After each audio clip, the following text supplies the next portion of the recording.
Asan ka na biniyagan, Christine? Nag-sorry na ang viral content creator na dumura umano sa lagayan ng holy water ng isang simbahan sa Misamis Occidental. Ipinasarapan samantala ang isang simbahan sa Misamis Occidental matapos duraan umano ng isang vlogger ang lagayan ng holy water. Opo, kumuha ako ng sobre tapos binalik ko agad tapos tumingin ako sa holy water kasi ang meaning doon, nag-wish ako doon sa holy water. Yun na yung meaning ko doon. Kahit nasa buhay ko, hindi perfecto, ganun. Sa mga content ko, laswa-laswa na, pero wala akong magagawa kasi kailangan kong kumita ng pera. Matungihan po ang tao na naghimo sa pagpanamas-tamas sa simbahan sa San Juan Bautista. Ato siyang iampo kay importante man na siya adunay pag-usap sa iyang kinabuhi.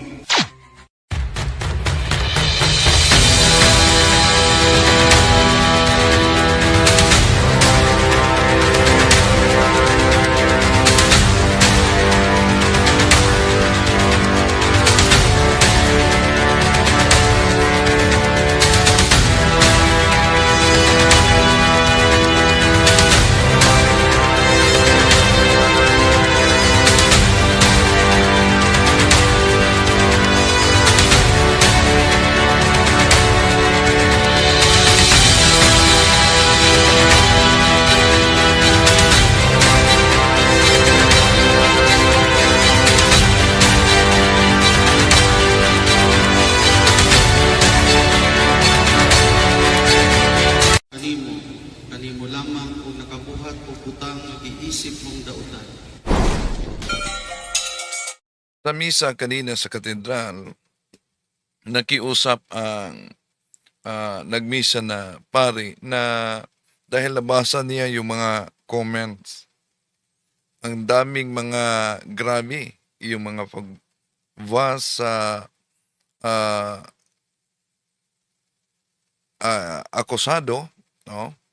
So, nanawagan na sana mahinahon kayo sa comment. Ipanalangin natin, yun din ang panawagan ni Archbishop Martin Humuad kanina sa right of repentance, ipanalangin. Pinuntahan namin ni Bro Tata, kasama ko sa Station DXDD, si Bro Tata Rosal, ang bahay ni Christine Madalia, no? At na-interview natin, kunti lamang, no? Ang interview, pero pakita natin dito ang right of repentance na ginawa sa mga sumasampalataya sa mga kaparian sa Misamis Occidental at ang sa papanguna ni Archbishop Martin Humuad. Itong bahagi interview. Sa pagkakataong ito, kasama natin si Christine Medalia. Dami ng mga nag-interview sa kanya, kaya balak niyang di makipag-interview. Ngunit sa ngalan sa simbahan, so humarap siya ngayon. No? Christine, kailan yun nangyari ang pagpasok niyo sa simbahan, yung nag-viral ang video na inaakusang dinuraan mo? Ito Sunday, last Sunday po. Oh. So, ang daming nag-va sa'yo, no? At may mga natanggap ka na death? Totoo? Oo, daghan kaayo jud. Text, tinexan ka? Oh, dili through post and messenger daghan. Anong sabi? Pat yun ko, nakitaan ko ni Jimenez. Pag makita kanila dito sa Jimenez, papatayin ka daw. So, ipablatter mo yan. Oh. Ngayon, may isagawang solemn ritual. Iyon, sa mga nagbanta sa kanyang buhay, pwede kayo masampahan ng kaso. No? Pinablatter na yon at kinuha na yung nasa social media. Una, sana mahinahon kayo mga kapatid, no? Kaugnay dito. Lalo na yung mga nagbanta talaga kanina, pagkatapos nitong interview, nagpunta sila sa police station para ipablatter. Dahil kung anong mangyari sa kanya, di ba, malaking posibilidad damay ang simbahang Katoliko. Di ba? May mga nagbanta talaga.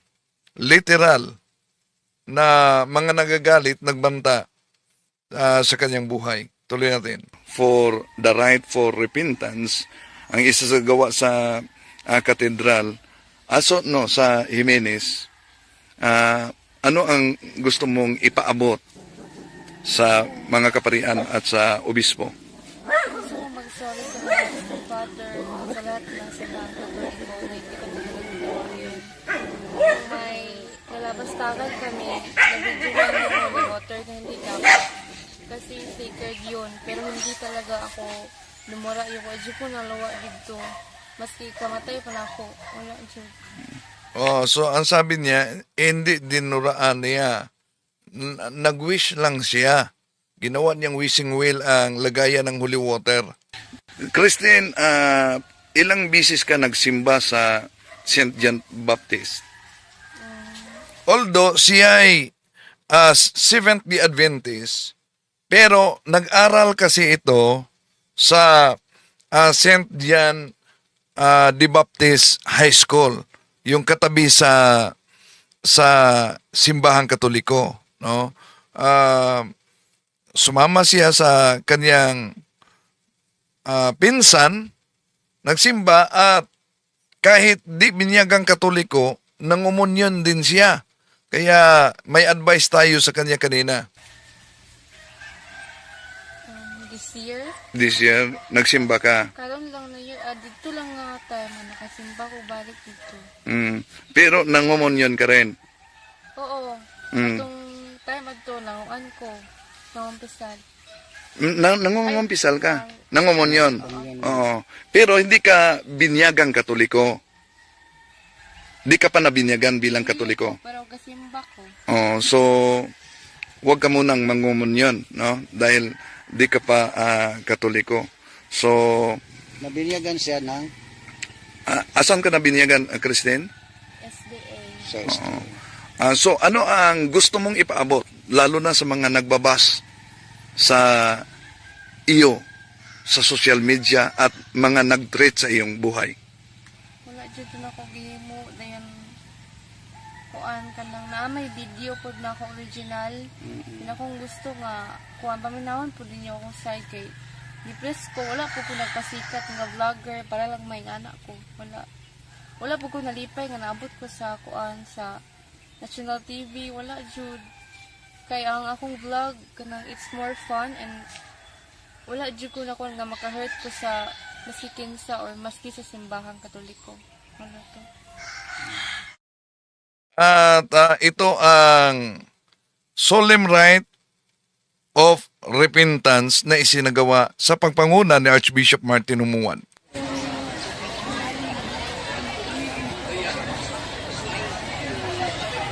So ito po ang sa atong pagayuon karon rito ang pagkuna atong himuon pagprosesyon sa krus magasunod ang mahal na Birhen Maria magdala sa krus ikan sa St. Luke Venery sanglin ang maunang simbahan o parokya ni St. John the Baptist sa Tupan sa St. Luke Venery o nagasundan sa mahal na Birhen Maria galing sa Kuta then ang mga kapamigan then si Archbishop o mga katawan.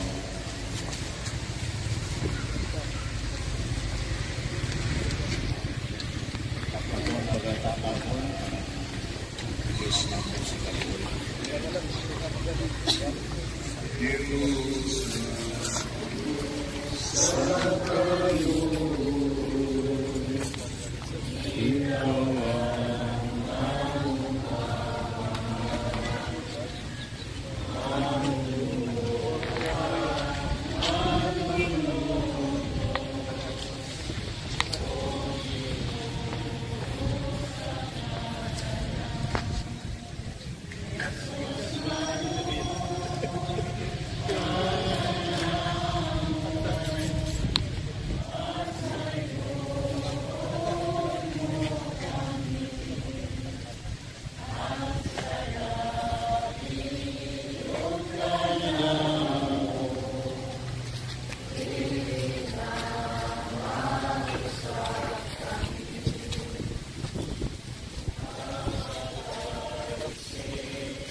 Ikaw mao ang Mesiyas, ang anak sa Dios nga buhi.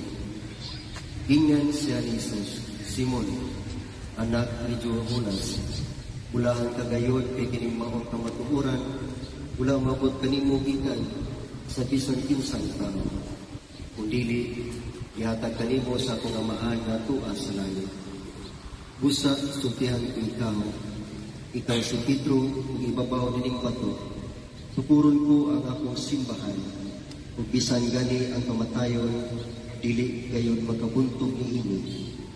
Ihatag ko kanimo ang mga yawi sa ginharian sa langit. Ang imong idili dinhi sa yuta, idili usab dito sa langit. Ug ang imong itugot dinhi sa yuta, itugot usab dito sa langit.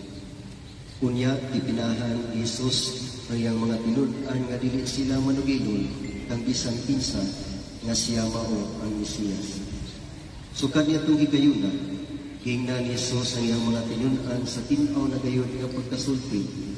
Kinahanglan nga moadto ako sa Jerusalem ug paantuson ako pag-ayo sa mga punuan sa mga Hudiyo ug sa mga pangulong pari, ingon man sa mga magtutudlo sa balaod. Patyon ako nila, apan sa katulog adlaw mabanhaw ako.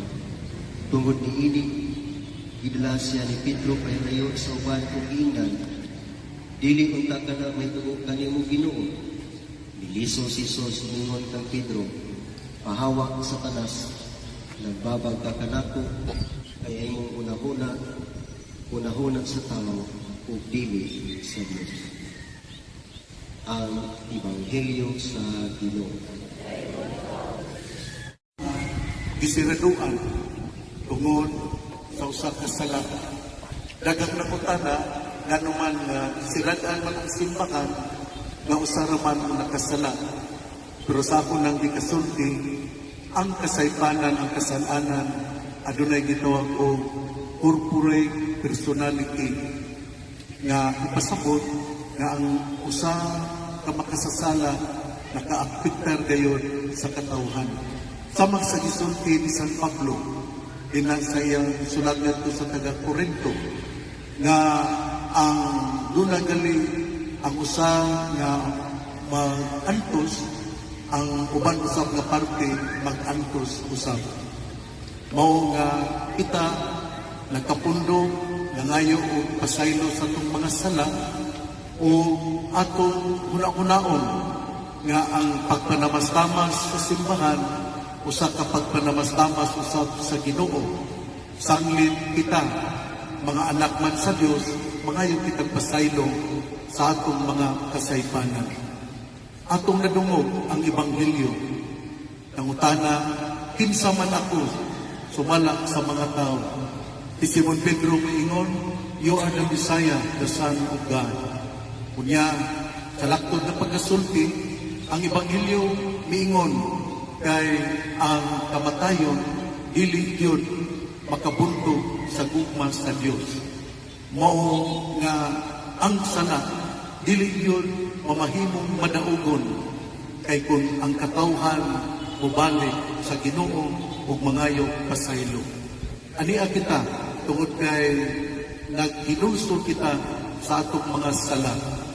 Ania kita aron atong ipakita nga dako ang atong kalapasan o kita sayod nga ang gugma sa Dios mao gyud makabuntog sa kasalanan.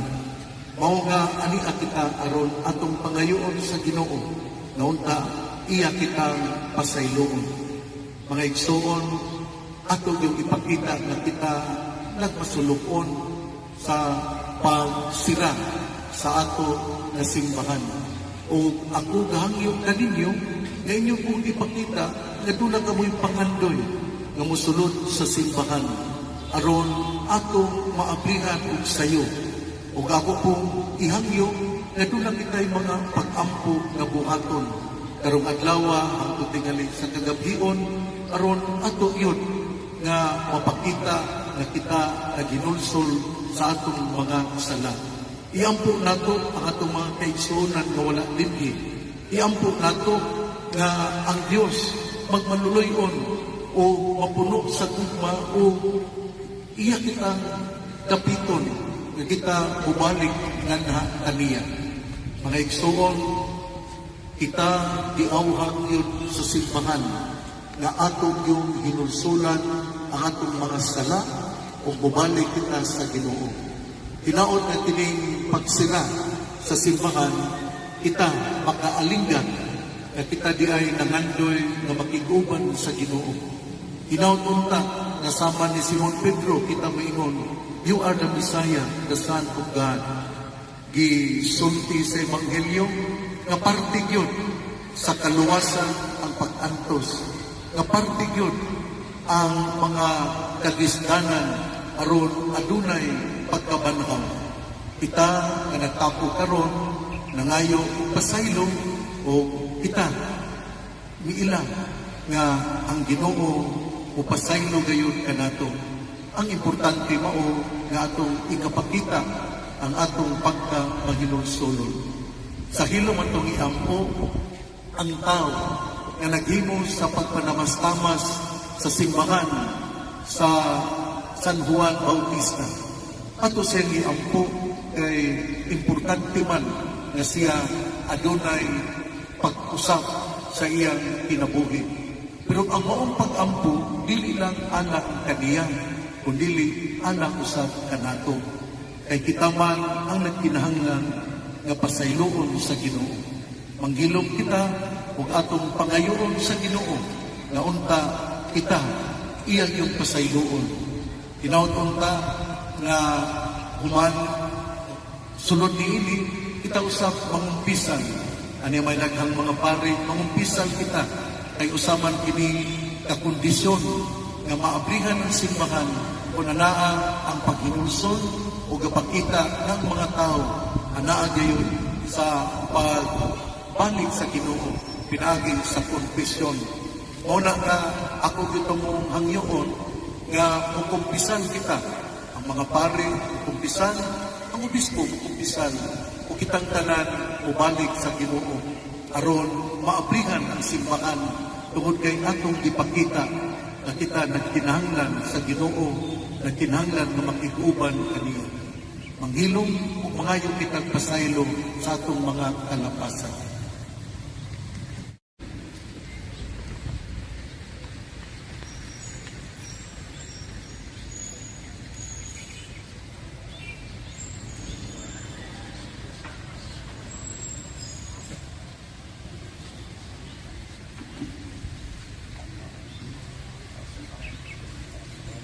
At yan sa solemn rite of repentance na isinagawa kanina sa pagbisita ako sa bahay nila ni Christine.